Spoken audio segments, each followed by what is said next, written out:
Graça e paz, querida igreja.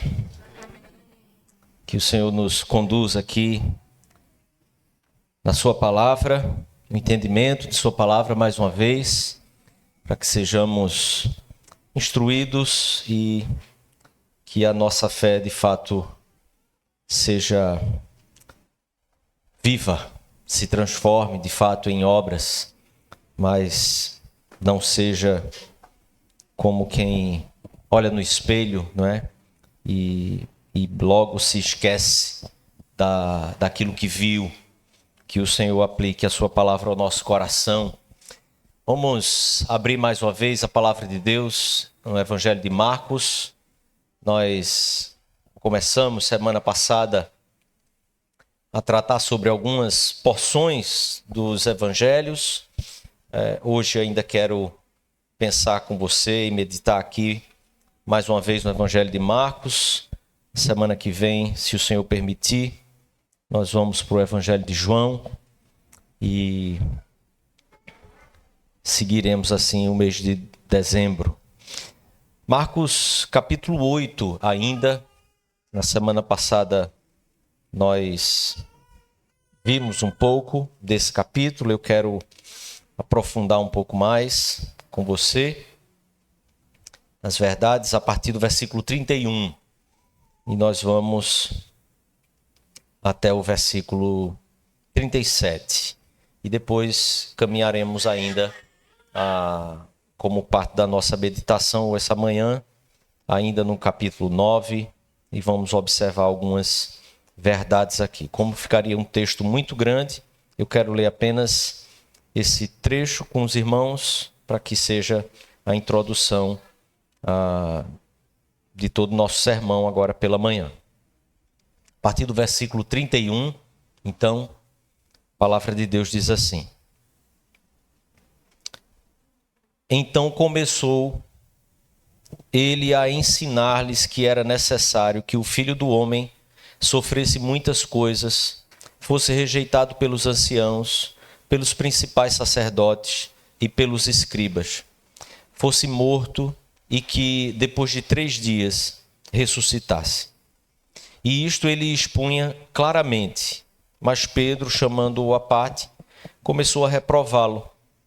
Jesus, porém, voltou-se e, fitando os seus discípulos, repreendeu a Pedro e disse: Arreda, Satanás, porque não cogita das coisas de Deus, e sim das dos homens. Então, convocando a multidão e juntamente os seus discípulos, disse-lhes: Se alguém quer vir após mim, a si mesmo se negue, tome a sua cruz e siga-me. Quem quiser, pois, salvar a sua vida, perdê-la-á. E quem perder a vida por causa de mim e do Evangelho, salvá-la-á. Que aproveita ao homem ganhar o mundo inteiro e perder a sua alma? Que daria um homem em troca de sua alma? Vamos orar mais uma vez.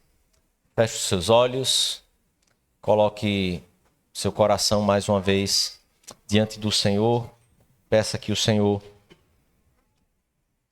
aplique a sua palavra ao seu coração, desafie, traga de fato correção, mas traga também ânimo e vida para que você caminhe e siga de fato com o Senhor, mediante a força que é do seu poder mesmo, porque não está em nós. Essa capacidade não é nossa, é somente do Senhor. Pai querido, em nome de Jesus, clamamos pela direção do Teu Espírito aqui, clamamos que o Senhor nos conduza aqui no entendimento da Tua palavra e na realidade que essa palavra pode gerar e transformar em nossa vida, em nosso coração. Por isso clamamos por Tua misericórdia e graça e que a Tua palavra opere em nós, para a glória do Senhor, em nome de Jesus. Amém. Amém. Me permita rever algumas afirmações, então, que nós fizemos semana passada sobre o Evangelho de Marcos. Nós iniciamos semana passada falando que todos os evangelhos, os 4 evangelhos, tinham o evangelho de Marcos como um texto que era o guia para que eles desenvolvessem, embora eles tivessem públicos diferentes, e então a estrutura desenvolvida ela vai sendo preenchida um pouco diferente de cada um deles, mas tendo essa mesma visão e, ao mesmo tempo, seguindo aquilo que Marcos, que foi o primeiro evangelho a ser escrito, já tinha estabelecido. O evangelho de Marcos, no entanto, tem o texto de Isaías, a estrutura de Isaías, do profeta Isaías, como o texto que fundamenta toda a sua estrutura. A teologia da sua narrativa vai se conduzindo a partir da estrutura do próprio texto do profeta Isaías. Então, todo o percurso que você faz quando lê o Evangelho de Marcos é exatamente o percurso que as profecias do profeta Isaías estavam fazendo. Então, você observa o texto de Marcos, percebendo que o Espírito de Deus vem sobre Jesus Cristo, atendendo exatamente a profecia de Isaías. E então, como o texto de Isaías é desenvolvido e estruturado, Deus sendo sempre apresentado como um valente, como um guerreiro, como aquele que guerreia pela paz do seu povo. Ainda ontem estavam me perguntando sobre como é que Isaías trabalhava isso, exatamente nessa ideia, quando apresenta, por exemplo, o Filho de Deus como aquele que tem todo o governo em seus ombros e que é, ao mesmo tempo, aquele que guerreia pela nossa paz. Então, a afirmação hebraica ali do príncipe da paz é aquele que guerreia pela paz. Então, Jesus Cristo é aquele guerreiro valente que guerreia pela paz do povo de Deus, e Marcos desenvolve isso a partir do capítulo 3, versículo 27, você observa como Marcos apresenta exatamente Jesus como sendo esse que amarra o valente, que entra na casa do valente e então o domina para a glória de Deus. Depois, o percurso que Marcos faz é um percurso apresentando Jesus Cristo trabalhando com os seus discípulos, moldando os seus discípulos, discipulando os seus discípulos, tratando do coração, tratando da fé, tratando daquelas coisas que são mais essenciais nos seus discípulos. Agora nós chegamos então num trecho do Evangelho de Marcos que a ênfase é exatamente isso, é o que Jesus está ensinando aos seus discípulos, o que Jesus está tratando com os seus discípulos, e diversos aspectos da vida, do coração, da alma, da fé dos seus discípulos é desenvolvido aqui, são desenvolvidos em todos esses trechos aqui, até chegarmos no capítulo 11, e então nós começamos a ver aquele que é o servo sofredor começando a ser apresentado. Assim como Isaías apontou para o Senhor Jesus como o servo sofredor, então, a partir do capítulo 10, essas verdades vão sendo enfatizadas no texto de Marcos. Eu queria observar aqui no texto uma certa estrutura que Marcos trabalha para fazer essa narrativa, e queria que você voltasse os seus olhos ao texto, para que a gente pudesse, a partir dessa estrutura, desse jogo de palavras que Jesus faz com seus discípulos e o próprio evangelista relata para nós, para que a gente pudesse ir percebendo algumas realidades que se desenvolvem então no capítulo 9. Versículo 31, nós já afirmamos aqui em outro momento que esse é o ponto em que Jesus começa a ensinar aos discípulos sobre o fato dele precisar ser rejeitado pelos principais sacerdotes, escribas, e que ele fosse morto. Então, é aqui que Jesus começa a revelar de forma mais ampla aquilo que o ministério dele levaria.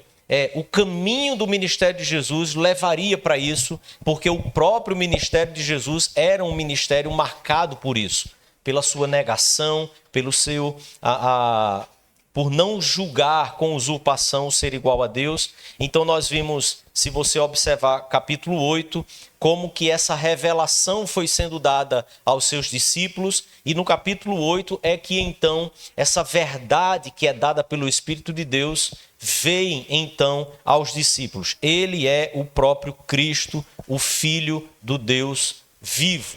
Aqui, agora, no versículo 31, Marcos apresenta então Jesus se apresenta agora como o profeta Daniel se referiu a ele, como o Filho do Homem. E essa afirmação vai ser repetida ainda no capítulo 9, versículo 38, ele repete mais uma vez, se você observar: também o Filho do Homem se envergonhará dele quando vier na glória do seu Pai. Versículo 9 do capítulo 9, ele repete mais uma vez essa afirmação, Filho do Homem. Versículo 12, ele faz novamente essa afirmação, se referindo a ele como o Filho do Homem. E então, essa é a forma como Jesus vai se apresentando aqui aos seus discípulos, após essa revelação ter chegado para eles pela mediação do Espírito. Jesus Cristo é o Filho de Deus. Jesus Cristo é o Deus encarnado. É Deus entre nós, o Emanuel, o Filho do Homem. Ele é aquele que os discípulos estão caminhando, e essa revelação chegou para eles. Só após essa revelação em saber quem é Jesus ter chegado aos discípulos, é que então Jesus começa a apresentar de maneira mais clara. Veja o versículo 32 do capítulo 8. Ele expunha claramente. O que significa é que a medida dessa clareza começa então aqui a ser muito maior. Isso não estava tão claro ainda aos discípulos, embora estivesse vendo Jesus dominando a natureza, dominando os espíritos, dominando todas as coisas, dominando o coração do homem, alcançando a mente e o coração dos homens. Essa revelação chegou para eles, mas agora é que eles começam a ter a instrução da parte de Jesus, como que de fato era a vida de Jesus e para onde a sua vida o levaria, e ele chegaria a isso. E então, nesse momento aqui, é que Pedro o repreende. Nós tratamos sobre isso também na semana passada. Pedro reprova a Jesus, porque Jesus começa a expor claramente que será rejeitado pelos anciãos, pelos principais sacerdotes, pelos escribas, e que ele seria morto. Mas observe, ele não deixa de afirmar que ele ressurgiria ao terceiro dia, que depois de 3 dias ele ressuscitaria. Quando então Pedro reprova Jesus para dizer a ele que esse não seria o caminho apropriado, isso não é algo que seria devido a ele por causa de quem ele é. Ele é o Filho de Deus, ele é o Filho do Homem, ele é o Cristo, o Filho do Deus vivo. Então Pedro diz: Senhor, não faz sentido que o Senhor caminhe para esse destino. Então Jesus o repreende, e nós notamos isso aqui, observamos semana passada, que que Jesus repreende Pedro, não de uma forma convencional, mas ele diz: arreda Satanás, porque Pedro está sendo um instrumento ali agora para tentar Jesus, no sentido que ele não cogita das coisas de Deus, mas das coisas dos homens. Então a ênfase aqui não é que Satanás não cogite das coisas de Deus, porque isso é óbvio, porque isso é claro.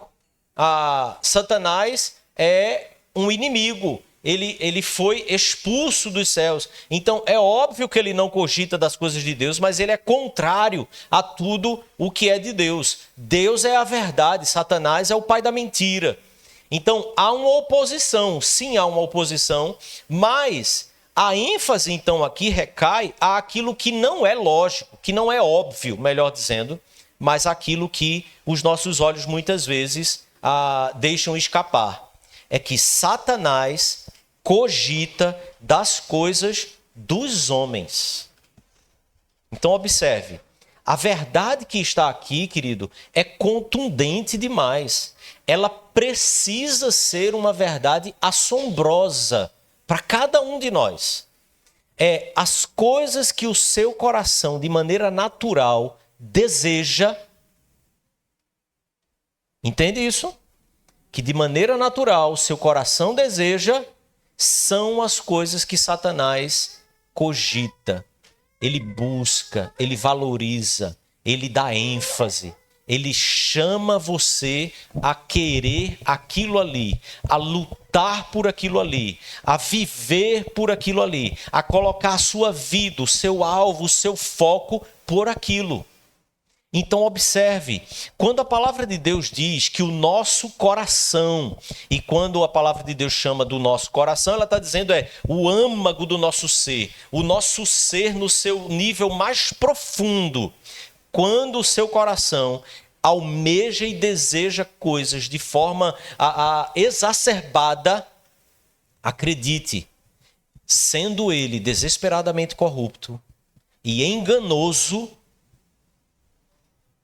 é exatamente dessas coisas que Satanás cogita. Ele cogita das coisas que você mais quer, porque ele é o seu inimigo. E as coisas que você mais quer, por natureza, elas são contrárias a Deus. Então, Jesus repreende Pedro e diz: arreda, Satanás, porque não cogita das coisas de Deus, e sim das dos homens. Quais são as coisas de Deus e quais são as coisas dos homens, então? Jesus estava falando agora aos seus discípulos que, por causa da sua própria natureza, sendo filho de Deus, ele tinha a sua vida aqui como uma vida de negação, uma vida em que ele se esvaziava de si mesmo, e que essa mesma vida seria coroada e representada num nível maior exatamente no final de sua vida, que era a sua crucificação. A crucificação é quando Cristo está atingindo o seu nível mais alto de sua missão. Ele veio ao mundo para isso. E é exatamente esse nível de rejeição, sofrimento, negação, entrega que Pedro repreende, que reprova Jesus nisso. E é disso que Jesus fala que Satanás cogita. Satanás cogita daquilo que é a sua autopreservação. A minha vida e a sua vida, por natureza, tentam se preservar, tenta ganhar a sua fatia, tenta lutar por você mesmo o tempo inteiro. Então veja qual é então o jogo que Marcos estabelece aqui no texto, a partir do versículo 34. Até o versículo 33, essa foi a realidade que se apresentou. Agora no versículo 34, Marcos então diz assim: então, convocando a multidão juntamente com seus discípulos, disse-lhes. Observe, o que acontece aqui, depois desse diálogo pesadíssimo entre Jesus e seus discípulos, é que Jesus chama também a multidão agora, juntamente com esses discípulos, e diz a eles: se alguém quer vir após mim, negue, a si mesmo se negue. Se alguém quer vir após mim, a si mesmo se negue.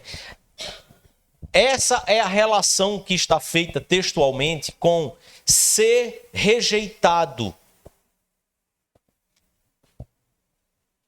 A rejeição vem de forma externa. A negação vem de forma interna. Eu rejeito as coisas que o meu coração, por natureza, deseja.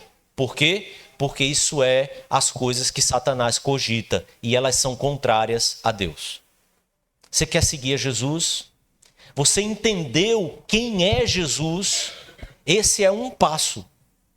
O segundo passo é, então agora você quer segui-lo? Para seguir a Jesus não basta simplesmente saber quem ele é. É preciso entender que por causa dele, a dignidade dele, faz com que você negue a si mesmo. E então tome a sua cruz. Por quê? Porque a relação então aqui é que ele seria morto. Após ser rejeitado, ele seria morto. A sua cruz, o seu caminho, levaria à cruz. O que Jesus diz aos seus discípulos vocês têm que viver como eu. Vocês têm que fazer um caminho nessa vida que é exatamente o mesmo caminho que o meu. Neguem-se a si mesmo. Porque a rejeição que Jesus sofre é uma rejeição que não faz mais nenhum efeito para ele. Por quê? Porque ele já havia negado a si mesmo. Ele já havia deixado a sua própria glória. Então ele chama os seus discípulos a negarem a si mesmo e tomar a sua cruz. Tomar a cruz, mais uma vez, certamente você já ouviu sobre isso de minha própria boca. Não é um problema que você tem na vida. Tomar a cruz não é uma pessoa indesejada e que muitas vezes te fere. Tomar a cruz tome o instrumento, faça um caminho em sua vida, que é o caminho que vai te conduzir a mortificar a sua própria carne, a morrer, a negar a você mesmo. A cruz é o instrumento que nos mata. E o que Jesus está dizendo tome então esse instrumento e siga-me com ele. Lembre-se que cada passo da sua vida me seguindo é um passo em que você morre, em que você mata um pouco mais dos seus próprios desejos, e saiba que fazer isso é fazer exatamente uma oposição a Satanás, porque ele cogita das suas coisas e você não pode cogitar delas também. Você precisa cogitar das coisas de Deus. Então, ele faz aqui a relação dizendo: quem quiser salvar a sua vida, perdê-la-á. Quem quiser cogitar das coisas dos homens, preservar a sua vida, lutar para que a sua vida seja sempre aquela que tem a sua fatia das coisas, ganhar aquilo que nesta vida você pode, pelo seu esforço, pelos seus sonhos, pelos seus projetos, conquistar. Jesus está dizendo então: quem quiser salvar a sua vida, vai perdê-la. Quem perder a sua vida por mim e por causa do evangelho, salva-la. Então observe,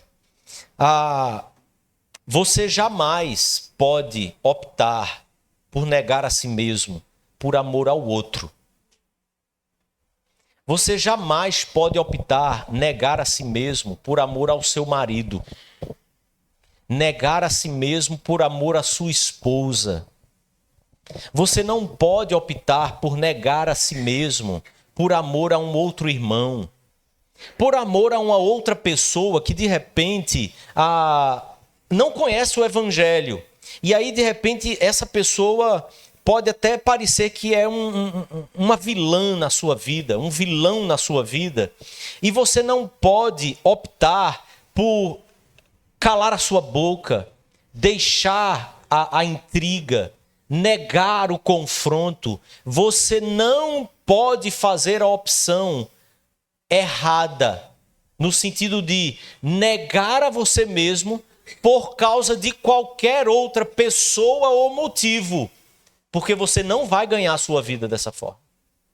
Você não vai achar a sua vida.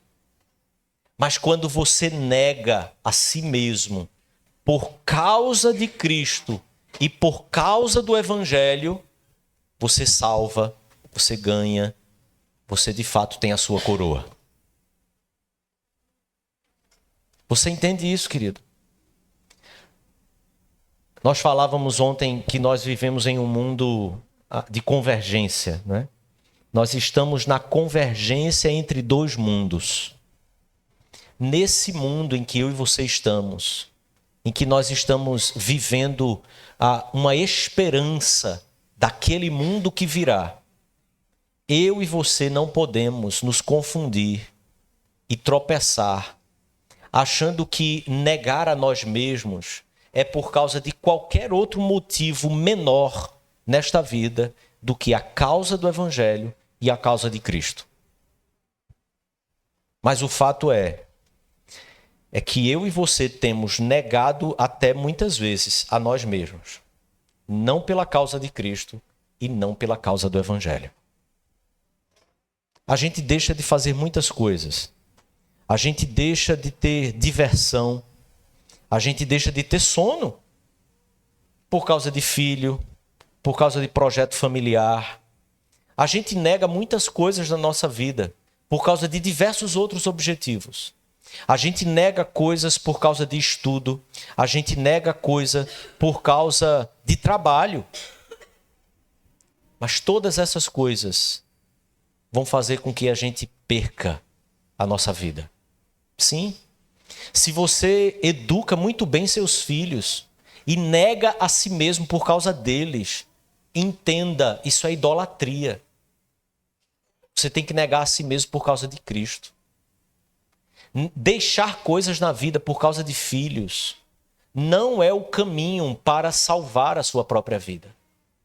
Deixar coisas por causa de filhos é uma forma bem maquiada, bem empacotada de idolatria. Você precisa educar os seus filhos, dar sangue nessa educação, mas por causa de Cristo, por causa do Evangelho, não por causa deles. E isso se aplica a todas as outras coisas da nossa vida. Então Jesus diz: que aproveita o homem ganhar o mundo inteiro e perder a sua alma? Que daria o homem em troca da sua alma?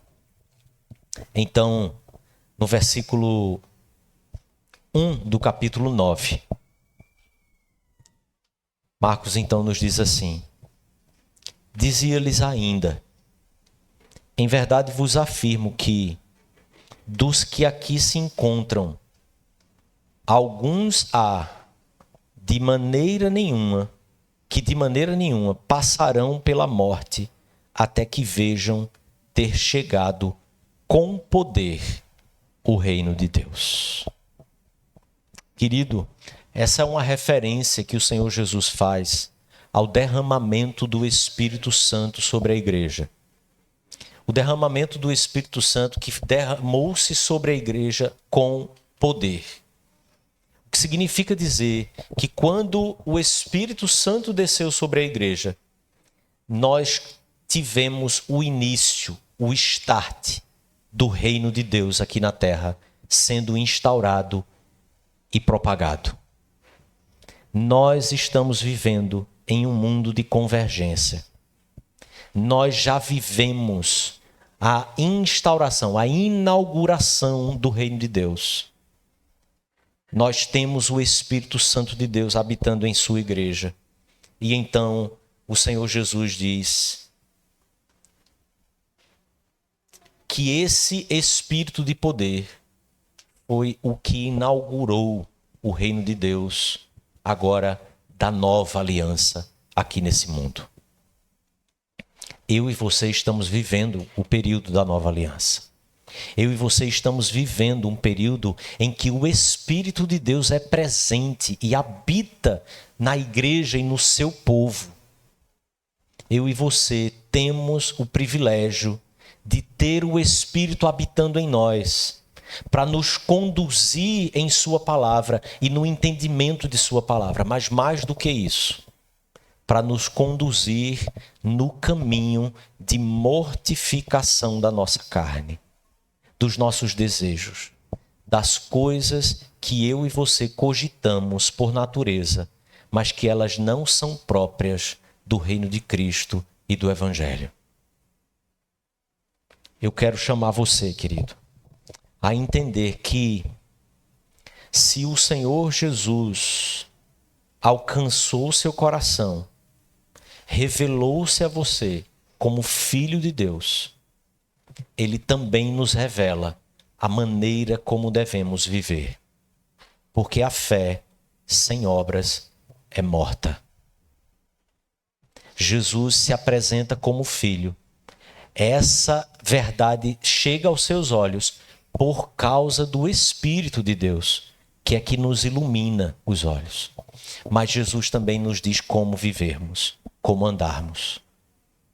E eu e você precisamos reconhecer que o tempo, a agenda, o esforço e a energia que nós empreendemos em nossa vida, talvez ela tenha denunciado muito mais do que apresentado a maneira como nós realmente deveríamos viver. A sua agenda, a sua energia, as suas demandas, elas revelam se você tem ganhado e tentado ganhar a sua própria vida ou se você tem perdido a vida por causa de Cristo e do Evangelho. A maneira como nós vivemos denuncia se nós negamos a nós mesmos por causa do Evangelho de Cristo ou negamos a nós mesmos por causa de outros desejos do nosso coração. Por isso, negue-se a si mesmo, tome a sua cruz e siga Cristo. Negue-se por causa de Cristo, negue-se por causa do Evangelho. Não negue-se por causa de outro, porque isso é idolatria. Não negue-se por causa de outras causas e propósitos e objetivos, porque isso é idolatria. Negue-se por causa de Cristo. Porque Satanás cogita das coisas que o seu coração cogita. Mas Deus tem outro caminho para nós. Negue-se, esvazie-se, siga, tome sua cruz e siga Cristo. Por isso, querido, avalie se o seu coração tem amado mais a Deus ou as coisas desse mundo. Examine se o seu coração se desestrutura, se quebranta, sofre e chora por causa das coisas desse mundo ou por causa da causa do Evangelho, da causa de Cristo. Eu e você somos chamados a não cogitar mais das coisas dos homens, porque nós somos de Cristo. Nós não pertencemos mais ao reino das trevas. Louvado seja o Senhor, que nos transportou em Cristo Jesus do império das trevas para o reino do Filho do seu amor. Feche os seus olhos. Eu quero orar com você, mas eu quero que você examine seu coração.